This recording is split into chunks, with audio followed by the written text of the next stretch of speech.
नमस्कार साथियों।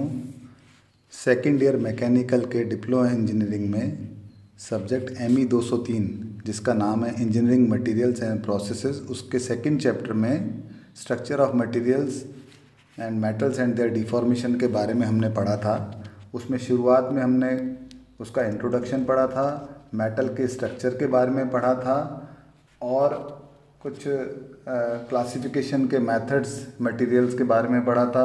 Arrangement of atoms किस तरह से मेटल्स में होते हैं उसके बारे में हमने पढ़ा था। बॉन्ड्स के बारे में हमने पढ़ा था, कितने तरह के बॉन्ड्स होते हैं। और आज हम एक नया टॉपिक पढ़ेंगे जिसका नाम है क्रिस्टलाइन स्ट्रक्चर ऑफ मेटल्स, जिसको हम बोलते हैं धातुओं की क्रिस्टलीय संरचना। जैसा कि हम जानते हैं कि प्रत्येक धातु क्रिस्टल्स के संयोजन या जुड़ने से ही बनती है, और क्रिस्टल्स का जो मैन्युफैक्चरिंग होती है, जो निर्माण होता है, वो हम जानते हैं कि एटम्स जो होते हैं वो मिलके बनाते हैं, उनके संयोजन से होता है। तो एटम्स जो होते हैं, अणु जो होते हैं, एक निश्चित क्रम में यानी डेफिनेट सीक्वेंस में बाइंडिंग फोर्स या बॉन्डिंग फोर्स के द्वारा आपस में जुड़े रहते हैं, जिससे कि क्रिस्टल का फॉर्मेशन होता है। अच्छा, जुड़ने की जो ये क्रम होता है या जो सीक्वेंस होता है या सीरियल होता है, उससे हम बोलते हैं अरेंजमेंट ऑफ एटम्स या फिर परमाणुओं का विन्यास हिंदी में। अब अरेंजमेंट जो होता है एटम्स का, परमाणुओं का, वो दो तरीके होता है। एक तो होता है मॉलिक्यूलर स्ट्रक्चर, जिसे हम हिंदी में बोलते हैं आणविक संरचना। एक होता है आपका क्रिस्टल स्ट्रक्चर यानी क्रिस्टल संरचना। तो जैसे कि आप इसमें देख रहे हैं कि जो आपका मॉलिक्यूलर स्ट्रक्चर है, मीथेन की बात करें CH4 है, तो इसमें कार्बन है बीच में और 4 हाइड्रोजन एटम से ये बॉन्ड्स के माध्यम से जुड़ा हुआ है ना। तो किसी भी पदार्थ की अगर हम इसकी बात करते हैं आणविक संरचना यानी मॉलिक्यूलर स्ट्रक्चर की, तो उसमें एटम्स जो हैं वो एक दूसरे से नॉन डायरेक्शन यानी बिना किसी दिशा के, और इंटरमॉलिक्यूलर अट्रैक्शन फोर्सेस यानी मॉलिक्यूल्स यानी परमाणु के बीच में जो अट्रैक्टिव फोर्स होता है, अट्रैक्शन फोर्स होता है, उससे आपस में जुड़े रहते हैं, है ना। तो इसके गुण क्या होते हैं उस पदार्थ के जिसका क्या मॉलिक्यूलर अरेंजमेंट होता है या फिर आपका आणविक संरचना होती है, तो वो एक तो बहुत सॉफ्ट होते हैं यानी मुलायम होते हैं। दूसरा, इनका जो मेल्टिंग पॉइंट होता है, गलनांक, ये कम होता है। इसके अलावा जो तापीय प्रसार गुणांक होता है, जिसे हम high coefficient of thermal expansion बोलते हैं, ये ज़्यादा होता है। अब हम बात करेंगे आपके क्रिस्टल स्ट्रक्चर यानी क्रिस्टल संरचना। तो ज़्यादातर जो भी धात्विक तत्व होते हैं या मेटेलिक एलिमेंट्स होते हैं, ये क्रिस्टलाइन नेचर में होते हैं। क्रिस्टल की रचना जो होती है, अपन ने पहले भी आपसे बता रखा है कि परमाणुओं के क्रमबद्ध संयोजन यानी सीक्वेंशियल जुड़ने से क्रिस्टल्स की रचना होती है और निश्चित आकार व साइज की ज्योमेट्रिकल फिगर्स बनती हैं, है ना। तो ये जो ज्योमेट्रिकल फिगर्स होती हैं, ज्यामितीय आकृतियाँ, इसमें परमाणु के विन्यास यानी अरेंजमेंट ऑफ एटम्स को हम क्रिस्टल स्ट्रक्चर या फिर स्पेस लैटिस या फिर क्रिस्टल लैटिस या क्रिस्टल जालक हिंदी में इसको बोलते हैं, है ना।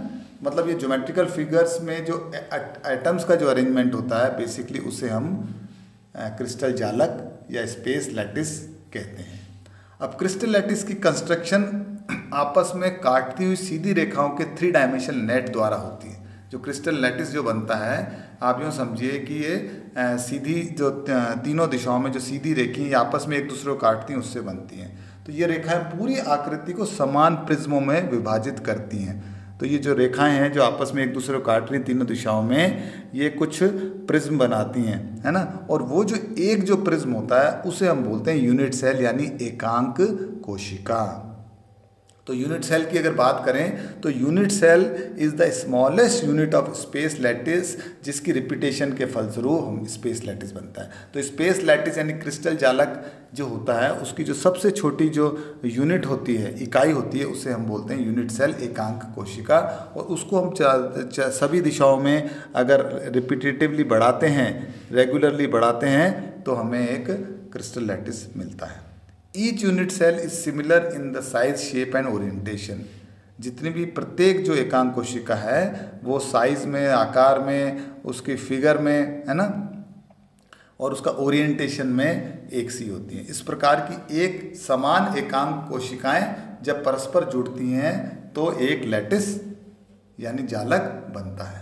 स्पेस लैटिस के बारे में बात करते हैं तो क्रिस्टलाइन मटेरियल्स में एटम्स का अरेंजमेंट 3 डायमेंशनल रिपीटेटिव पैटर्न के समान होता है। जैसा मैंने बताया क्रिस्टल्स कैसे होते हैं, इसमें जो एटम्स होते हैं उनका जो तीनों दिशाओं में रेगुलर पैटर्न होता है, रिपीटेटिव यानी बार बार रिपीट होता है, एक ही पैटर्न बार बार रिपीट होता है। अब जो क्रिस्टलाइन मटेरियल्स का जो 3 डायमेंशनल जो रिपीटिंग पैटर्न ही क्रिस्टल लैटिस कहलाता है। क्रिस्टल लैटिस की कल्पना हम रेखाओं के ऐसे जाल से कर सकते हैं जिसमें जो रेखाएं हैं, पहले बता चुके हैं हम आपको, एक दूसरे से काटती हुई उस स्थान को बराबर आयतन की यानी सेम वॉल्यूम की इकाइयों में काटती हैं और उसे डिवाइड करती हैं। इन रेखाओं को काटने वाले बिंदुओं को हम बोलते हैं लैटिस पॉइंट। और वो जो एक जो प्रिज्म बनेगा इनके काटने से, उसको मैं पहले बता चुका हूँ कि वो आपको यूनिट सेल बनाता है। तो एक क्रिस्टल लैटिस जो है, इसके बारे में, इन लैटिस पॉइंट्स पर धातु की रचना करने वाले परमाणु, आयन अथवा अणुओं का जमाव होता है। ये जो लैटिस पॉइंट्स हैं, ये ही इस पे या तो एटम्स होंगे या फिर आयन्स होंगे या फिर अणु का जो है जमाव इन्हीं में होता है। आयन जो होता है वो पॉजिटिव या नेगेटिव हो सकता है ना, पॉजिटिव चार्ज नेगेटिव चार्ज हो सकता है। तो क्रिस्टल लैटिस की एक खासियत ये होती है कि इसमें प्रत्येक बिंदु पर जो परमाणु की एक जैसी व्यवस्था होती है, कोई इसमें फर्क नहीं आता। तो क्रिस्टल लैटिस जो होते हैं नॉर्मली वो 14 तरह के होते हैं, पर अपन 3 ही तरह के पढ़ेंगे और 3 ही तरह के जो हैं वो बहुत ज़्यादा कॉमन है। इसमें पहला जो है FCC, इसका मतलब होता है फेस सेंटर्ड क्यूबिक स्ट्रक्चर, यानी फलक घन संरचना, फलक केंद्रित घन संरचना। फिर दूसरा होता है बॉडी सेंटर्ड क्यूबिक स्ट्रक्चर, है ना। और तीसरा होता है HCP यानी हेक्सागोनल क्लोज्ड पैक्ड, यानी इसको बोलते हैं समषटभुजी सघन संकुचित, ठीक है ना, ये वाला स्ट्रक्चर। तो सबसे पहले हम बात करते हैं FCC यानी फेस सेंटर्ड क्यूबिक स्ट्रक्चर की। यूनिट सेल के प्रत्येक कोने पर एक एक परमाणु होता है तथा प्रत्येक सरफेस पर एक एक एटम व्यवस्थित रहता है। तो इसमें कितने हो गए, जो 6 तो आपके सरफेस हो गए और 8 कोने हो गए, तो 8 + 6 यानी 14 एटम्स होते हैं। तो इसके कुछ एग्जाम्पल हैं, जैसे एल्यूमिनियम है, कॉपर है, सिल्वर है, निकल है, लेड इत्यादि, है ना। तो ये आपको एक तो ना केवल इनके बारे में पता होना चाहिए, इनकी संख्या जरूर ध्यान रखिएगा कि एक जो आपका यूनिट सेल होता है किसी भी क्यूबिक स्ट्रक्चर का, उसमें एटम्स की संख्या कितनी होती है और उसके एग्जाम्पल जरूर आपको आने चाहिए। क्योंकि किसी भी जो मटेरियल होता है उसका जो उसकी जो प्रॉपर्टीज़ होती हैं, भले वो मैकेनिकल प्रॉपर्टीज़ हों या फिर कोई और प्रॉपर्टीज़ हों, फिजिकल होगी, केमिकल होगी, है ना, जो भी प्रॉपर्टीज़ हैं वो उसके एटम्स के अरेंजमेंट पे ही डिपेंड करती हैं और उस हिसाब से हम किसी भी मटेरियल को अपने इंजीनियरिंग के जो काम होते हैं उनमें यूज़ लेते हैं। अब बात करते हैं जो दूसरा जो क्रिस्टल स्ट्रक्चर है या क्यूबिक स्ट्रक्चर है, वो होता है बॉडी सेंटर्ड क्यूब, है ना, BCC। यूनिट सेल के प्रत्येक कोने पर एक एक तो होता ही है, इसमें सिर्फ सेंटर में एक एटम होता है। तो 8 + 1 यानी 9 एटम्स इसमें होते हैं और इसके जो एग्जाम्पल्स हैं वो आपके होते हैं जैसे आयरन हो गया, टंगस्टन हो गया और क्रोमियम हो गया। फिर तीसरा जो स्ट्रक्चर है हमारा, उसकी बात करते हैं, उसका नाम है hexagonal closed packed structure HCP। एक तो आपको इनकी फुल फॉर्म सभी की पता होनी चाहिए, इसलिए हमें इंग्लिश में ही इनका मतलब पता होना चाहिए। हिंदी में हम इसको बोलते हैं समषटभुजी, यानी हेक्सागोनल का मतलब 6 है ना, और क्लोज मतलब सघन संकुचित, क्लोजली पैक्ड होते हैं, ठीक है ना। तो इसके जो एग्जाम्पल हैं, इसमें क्या होता है, लैटिस की यूनिट सेल का शेप जो होता है वो हेक्सागन की तरह होता है ना, षटभुजी की तरह। दोनों सिरों के कोने पर एक एक एटम व केंद्रों पर भी एक एक, व प्रिज्म के सेंटर में 3 एटम होते हैं। तो इसमें 7 ऊपर हो गए, 7 नीचे हो गए और बीच में 3 हो गए, तो 17। इसका जो एग्जाम्पल है वो है आपका, एक तो हो गया मैग्नीशियम, एक हो गया जिंक, एक हो गया कैडमियम इत्यादि। इन सब में HCP पाया जाता है। अब हम बात करते हैं क्रिस्टल इम्परफेक्शन या डिफेक्ट्स की। देखिए, कोई भी जो क्रिस्टल होता है, इनफैक्ट कोई भी चीज़ होती है, वो भले ही वो कोई भी परफेक्ट नहीं होती। जैसे अपन अगर आदमी की बात करें, ह्यूमन की भी, है ना, तो वो भी परफेक्ट नहीं होता। हर आदमी में कोई ना कोई कमी होती है। ऐसे ही किसी भी चीज़, दुनिया की कोई भी ऐसी चीज़, मटेरियल हो या वो लिविंग हो या नॉन लिविंग हो, कोई ना कोई कमी अवश्य होती है। वो भले उसमें इनबिल्ट भी हो सकती है, मतलब शुरू से ही, और एक होती है बाद में भी उसमें वो डेवलप हो जाती है ना। तो इसके बारे में हम पढ़ेंगे कितने तरह के डिफेक्ट होते हैं, इनके क्या कारण होते हैं, इनको कैसे हम हटा सकते हैं ना। और तो जैसा कि हम जानते हैं, नो क्रिस्टल इज़ परफेक्ट, कोई भी जो क्रिस्टल है वो परफेक्ट नहीं होता। हर क्रिस्टल लैटिस में कुछ ना कुछ दोष अवश्य होता है। अब ये डिफेक्ट्स क्यों आते हैं? तो पहला तो कारण है एटम्स का क्रिस्टल लैटिस से अलग हो जाना। कई बार जो एटम्स होते हैं क्रिस्टल लैटिस से, वो क्या हो जाते हैं, अलग हो जाते हैं, है ना। उसके अलावा फिर लैटिस में क्या एडिशनल एटम्स का प्रवेश हो जाता है। कई बार लैटिस, जो क्रिस्टल लैटिस होता है, उसमें बाहर से दूसरे एटम्स भी आ जाते हैं, है ना। फिर किसी अन्य पदार्थ के एटम का लैटिस में प्रवेश, है ना, कोई और दूसरे मटेरियल का जो एटम है वो लैटिस में आ जाए, है ना। जालकों का परस्पर सरकना, जो क्रिस्टल लैटिस होते हैं उनका खुद का भी मूवमेंट हो जाता है। तो ये 4 कारण हैं मुख्य, जिनके कारण जो डिफेक्ट्स होते हैं क्रिस्टल्स में वो डेवलप होते हैं। अब हम बात करते हैं क्लासिफिकेशन की, डिफेक्ट्स का जो हमें क्लासिफिकेशन कैसे करते हैं। नॉर्मली ये 4 तरह के होते हैं, जिसमें पहला है थर्मल वाइब्रेशन, दूसरा है पॉइंट डिफेक्ट्स, तीसरा है आपका लाइन डिफेक्ट्स, और चौथा है आपका सरफेस डिफेक्ट्स, है ना। तो पहला है थर्मल वाइब्रेशंस, उसको हम बोलते हैं ऊष्मीय कंपन। दूसरा मैंने बताया पॉइंट डिफेक्ट्स, ये 4 तरह के होते हैं। इसमें वैकेंसीज यानी रिक्तिकाएं, इंटरस्टिशियलिटीज अंतरालताएं, है ना, और मतलब दो जो आपके जो एटम्स होते हैं उनके बीच की जगह को हम बोलते हैं इंटरस्टिशियलिटीज या अंतरालताएं। फिर होता है कंपोजिशनल डिफेक्ट, संगठनात्मक जो त्रुटियां जो होती हैं। एक होता है इलेक्ट्रॉनिक डिफेक्ट्स। ये 4 जो तरह हैं ये पॉइंट डिफेक्ट्स होते हैं, है ना। फिर बात करते हैं लाइन डिफेक्ट्स, इसमें 2 तरह के होते हैं, एज डिसलोकेशन होता है और एक स्क्रू डिसलोकेशन होता है। फिर चौथे में आते हैं सरफेस डिफेक्ट्स, जो सतह पे जो डिफेक्ट पाए जाते हैं, कमियां पाई जाती हैं, उनको सरफेस डिफेक्ट्स बोलते हैं, जैसे ग्रेन बाउंड्रीज यानी कण परिसीमाएं। फिर होता है ट्विन बाउंड्रीज यानी युग्मक सीमाएं, टिल्ट बाउंड्रीज यानी प्रगति सीमाएं, और स्टैकिंग फॉल्ट यानी चित्ती दोष। स्टैक करना मतलब एक के ऊपर किसी चीज़ को रखना, तो उससे जो दोष होता है उसे हम बोलते हैं स्टैकिंग फॉल्ट। तो सबसे पहले हम बात करेंगे आपकी थर्मल वाइब्रेशंस की। तो थर्मल वाइब्रेशन, नो क्रिस्टल या सॉलिड इज 100% स्ट्रांग। कोई भी क्रिस्टल होता है, सॉलिड होता है, वो पूर्णतया 100% मजबूत नहीं होता, स्ट्रांग नहीं होता। It can be deformed by forces, उस पर भारी बल लगा के उसकी जो उसमें परिवर्तन लाया जा सकता है। So atoms can be displaced from their original position by heating. तो अगर हम किसी भी पदार्थ को गर्म करते हैं तो उसके जो एटम्स होते हैं वो अपनी जगह छोड़ देते हैं, है ना। तो ये जो थर्मल मतलब ऊष्मीय, ऊष्मा से, हीट से, गर्म करने से अगर कोई परिवर्तन आता है, अपनी वो कोई भी डिफेक्ट आता है, तो उस तरह के जो डिफेक्ट होते हैं उसे हम बोलते हैं ऊष्मीय कंपन, थर्मल वाइब्रेशन डिफेक्ट्स, है ना। दूसरा जो डिफेक्ट है वो पॉइंट डिफेक्ट्स होते हैं। इसमें 4 तरह के होते हैं, मैंने बताया आपको। इसमें where atom is missing in lattice और is irregular place in lattice structure, मतलब अगर लैटिस में जो एटम है वो वहाँ पर नहीं है, या वो ऐसी जगह है जहाँ उसको नहीं होना चाहिए, तो वो भी हम पॉइंट डिफेक्ट्स बोलते हैं। They are 0 dimensional defects occurring at lattice points, और इनकी कोई डायमेंशंस नहीं होती। पॉइंट डिफेक्ट्स को हम 0 डायमेंशनल डिफेक्ट्स भी बोलते हैं। तो इसका रीज़न जो होता है, एक तो imperfect packing of atoms during crystallization. जब क्रिस्टलीकरण होता है किसी भी धातु का, तो उसमें पैकिंग प्रॉपर नहीं हो पाती एटम्स की, तो उसके कारण क्या होता है, इस तरह के डिफेक्ट्स उसमें आ जाते हैं।